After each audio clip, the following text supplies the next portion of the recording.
যে ইমানদারি না হেরাবার নামাজ কি? ঘুষ, সকালবেলা সরকারি বেসরকারি যত বড় বড় অফিসার আছে 100% হালাল সাবান দিয়ে গোসল করে যাস না বাবা, যায় না সবাই?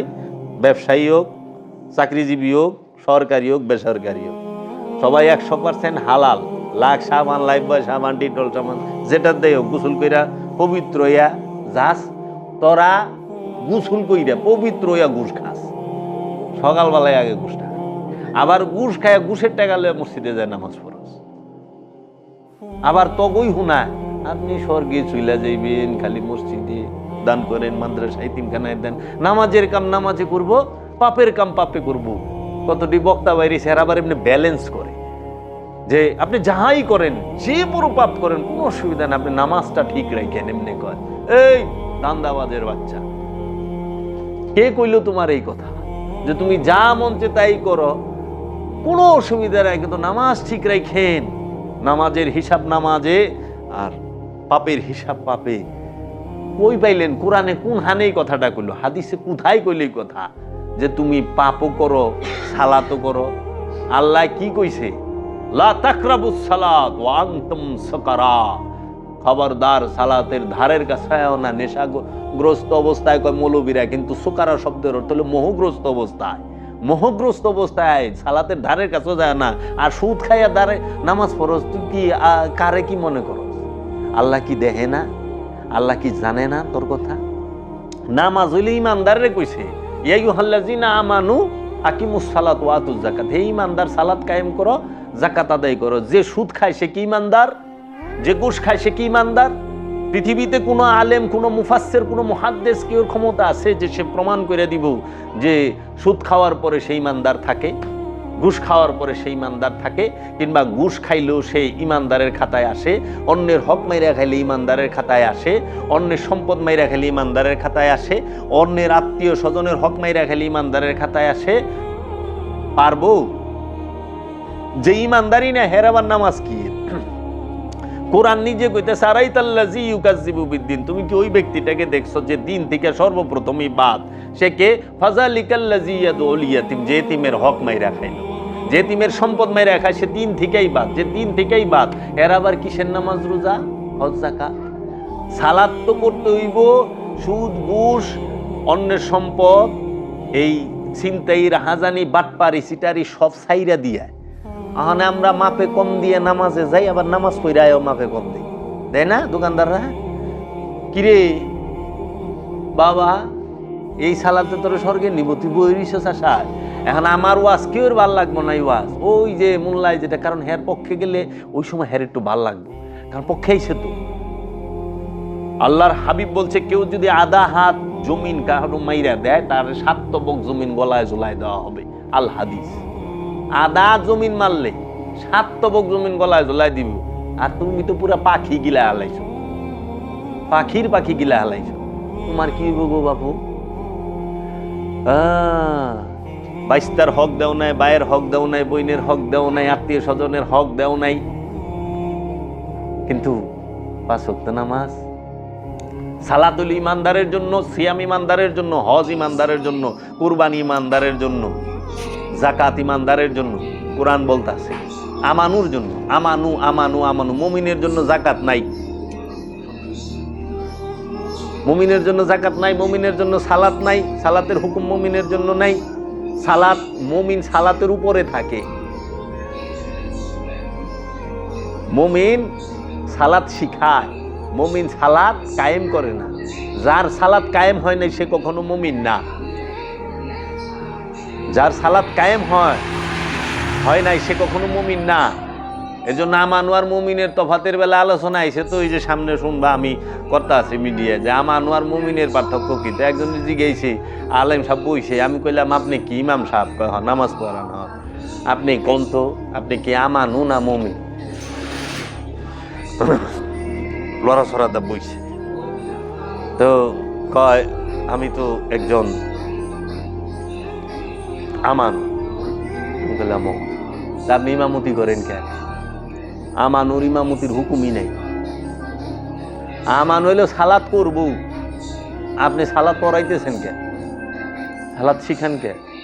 আমানুল লেগে ইমামতির হুকুমই নাই। না না, আমি একজন মুমিন বান্দা। আমি বললাম তাই নেই, আটকে গেছে। আমি মুমিন বান্দা। আমি মুমিন, হ্যাঁ, মসজিদে বেতন নেন কেন? মুমিন তো বেতনভুক্ত হইতে পারে না। কি যে একটা মুসিবতে পড়ছে, এই জন্য আপনাদের সাথে বুঝতে চাই আমি কেমনে বইবেন।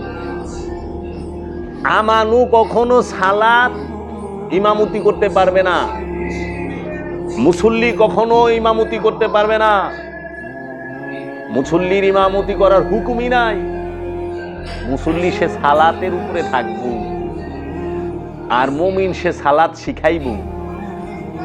মুমিন কখনো বেতনভুক্ত হবে না, যে বেতন নেয় সে মুমিন না, কারণ মুমিন কাহারও আন্ডারে থাকে না। এই জন্য দেখ বাবা, কোন ওলি আল্লাহ মসজিদে ইমামতি করে না, বেতন নেয় নাই।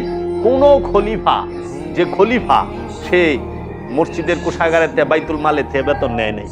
যা দেখ, খোল কই বাইলি লাম আনোয়ার মুমিন ই তো দেখবা লই হেনে মজা কারে কয় যে বই বউ মরবার লেগাইব হেনে ইজ্জত যেটুকা সুটুকু আড়াইবারে যে কোন হান্দাজে ই হইব দিশা। আর আমি তো আজগবি শরীফ লয়ে বম না, আমি কোরআন মাজিদ লয়ে বসবো।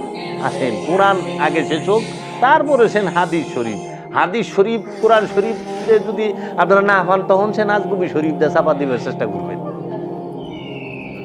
তাহলে পরে এখন তোরা কি করতেছ, যে সুরা পারে না হ্যাঁ ইমামতি শুরু করে দিস। ইমামকে জানো ইমাম কে বানায়? এই যে আমরা বললি না ইমাম বাবা জাহাঙ্গীর। বাবা জাহাঙ্গীরকে ইমাম জনগণ বানায় নাই, গ্রামের মানুষে বানায় নাই, মসজিদ কমিটি বানায় নাই। বাবা জাহাঙ্গীরকে ইমাম বানাইছে বাবা জান শরীফ শাশুরেশ্বরী, স্বয়ং মহানবী, স্বয়ং রব্বুল আলামিন তাদের থেকে ইমাম নিযুক্ত। মাওলা হুসাইনকে কোনো মোল্লা, কোনো জনগণ, কোনো সাহাবী ইমাম বানায় নাই। মাওলা হুসাইনকে ইমাম বলছে আল্লাহ রব্বুল আলামিন নিজে, আল্লাহর হাবিব নিজে। ইমাম হুসাইন এরা ইমামে হাসান আলাইহিস সালাতু ওয়াস সালাম এরা দাঁড়ানো অবস্থায়, বসা অবস্থায় এবং শোয়া অবস্থায়, তিন অবস্থায় তারা ইমাম। মানুষ, প্রত্যেকটা মানুষ এই তিন অবস্থায় থাকে, নয় বৈশা, নয় শুইয়া, নয় দাঁড়াইয়া। এই তিন অবস্থার বাইরে কোনো মানুষ থাকে না। এরা ইমাম। ইমাম কি? নেতা। কিসের নেতা? কার নেতা? জনগণের নেতা না। ইমাম হচ্ছে আল্লাহর মনোনীত নেতা, আল্লাহর ঘোষিত নেতা। আর ওখান ইমাম সাহেবের চাকরি জায়গা, ইমাম সাহেব কালকে আর আইতে না, মসজিদ কমিটি ইমাম বানায়। আশ্চর্যের ব্যাপার, আল্লাহ নিজে কইতেছে ইয়া ইব্রাহিম, আমি আপনাকে মানব জাতির ইমাম হিসেবে, হে আমার হাবিব, আপনি জিন এবং ইনসান এই দুই জাতির ইমাম। ইমামে কিবলাতাইন, দুই কিবলার ইমাম। ওই হ্যাঁ, আর এরা মসজিদ কমিটি বানাইছে ইমাম, মাদ্রাসা ইমাম বানান না সমাজে ইমাম বানান। এই ইমাম আবার চাকরি জায়গা, আবার কয় কেমন আমি কইলে হন ইমামতি করি না। শুনছ কথা? ইমামতি করে না। ইমাম আল্লাহর নিযুক্ত, আল্লাহ নিযুক্ত করে।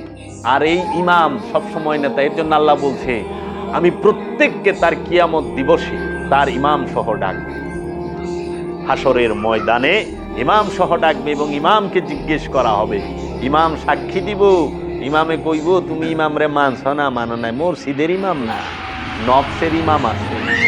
তোমার নফসের ইমাম হচ্ছে যে নবজাগ্রত রুহের অধিকারী, প্রকাশিত বিকশিত রুহের অধিকারী, যে ওলিয়ে কামেল তোমার রাসূল, সে হচ্ছে তোমার ইমাম। সেই ইমাম সাক্ষী দিব যে আমার মুখের সামনে খাড়ায় কইছে তুমি বন্ড, তুমি জাদুগির, নাউযুবিল্লাহ। আসল ইমাম রে জঙ্গলে মাইরা পাঠাই দিয়ে ভোগের ইমাম রে মাথায় তুলে বয়ে দিছে। কে রে? আসল ইমাম তো কয় সুদ হারাম, ঘুষ হারাম, জিনা হারাম, হ্যাঁ, চুগলখড়ি হারাম, এগুলা করণ দেবেন। এগুলো করলে স্বর্গ তো অনেক দূরে থাক, হেদায়েতই নসিব হইবে। তাইলে এই ইমাম রে কেমনে মানবো? বাবা জাহাঙ্গীরে কেমনে মানবো? কয় নতুন কথা কয় নাকি? এটা নতুন না, এটি খাঁটি কথা। মানে খাঁটি কথা তো খাইবার চায় না, কারণ সব সারণ লাগবো।